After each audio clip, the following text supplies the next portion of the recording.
Let's bring in Democratic Congressman Jim Himes of Connecticut. He, of course, the ranking member of the House Intelligence Committee.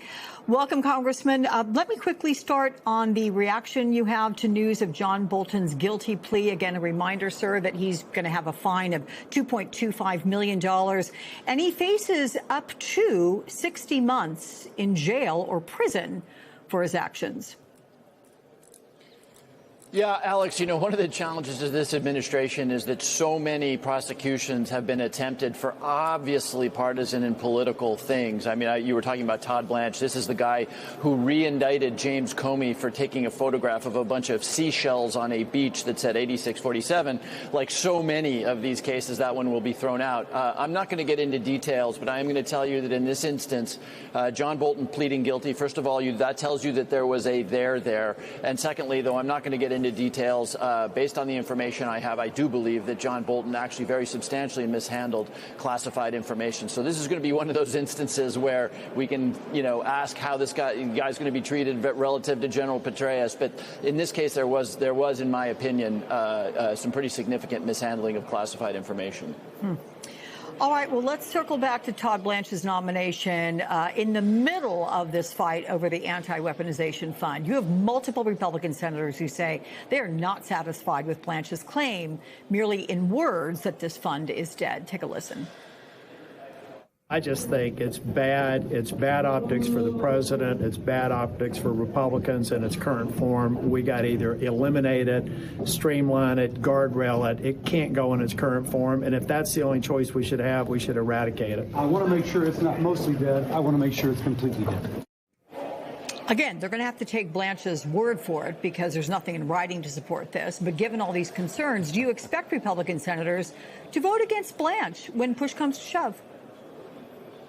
Yeah, you know, I don't know. It's hard for me to climb into the head of a Republican senator who isn't Tom Tillis or Bill Cassidy, you know, two guys who no longer need to fear the wrath of Donald Trump. I have no idea how the Senate vote is going to go. What I can tell you is that this fund that was designed to provide payouts arguably to people who attacked police officers and defecated in the halls of Congress and tried to find people to hang on January 6th, this is the kind of thing that is rightly beyond politically toxic. So what the Congress needs to do is not just, you know, take Todd Blanche's word for it, but to actually pass legislation forbidding the use of one penny for that fund. If I'm sounding a little personal about this, that's because I was one of the last people out of the chamber on January 6, 2020. I saw these people up close and personal. And no matter what the president says about how they were patriots or friends of his or peaceful visitors, they were not. They were insurrectionists. They never should have been pardoned by the president of the United States. And, of course, there's not a single penny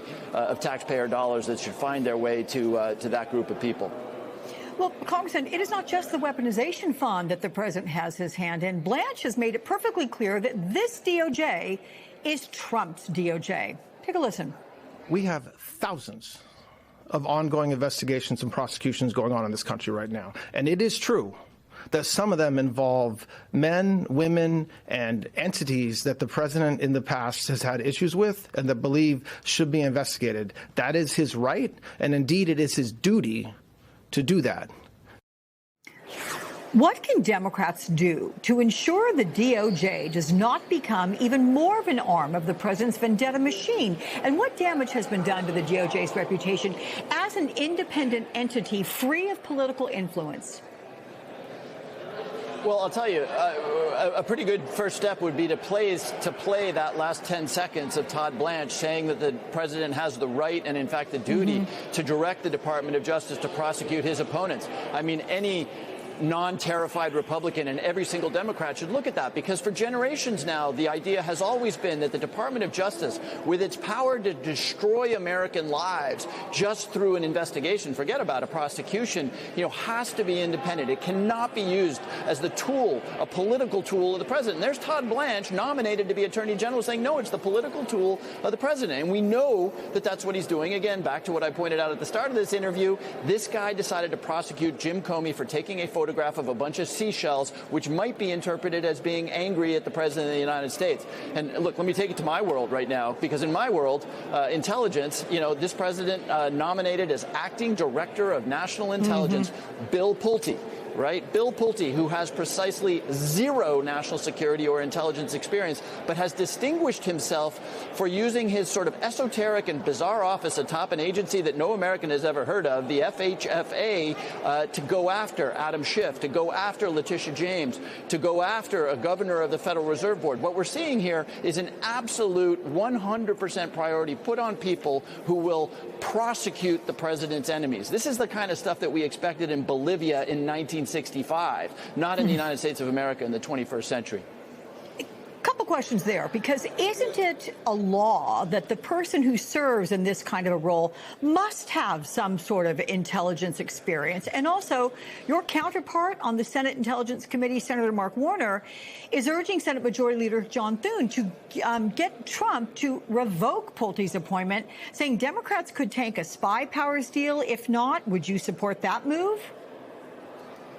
Yeah. I mean, you're right in pointing out, Alex, the statute which establishes the Office of the Director of National Intelligence. I'm sort of chuckling because the law shouldn't need to say that the most important intelligence official in the United States of America at a moment in time when the Iranians would like to orchestrate terrorist attacks against us, when Russia is doing all they can to sort of go after us. Yeah, the law does happen to say that this person should have some national security experience. But again, duh. Now, how much emphasis are you going to put on the law in an administration that doesn't care about the law? That's a whole other question.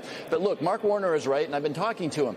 Quite apart from the insanity of this appointment, the timing, at a moment in time when we're working really hard to reauthorize a controversial collection authority, FISA 702, they couldn't have picked a worse person or a worse time to make this nomination, because it has now jeopardized the single most important collection authority we have to keep us safe from terrorists and cartel members and that sort of thing.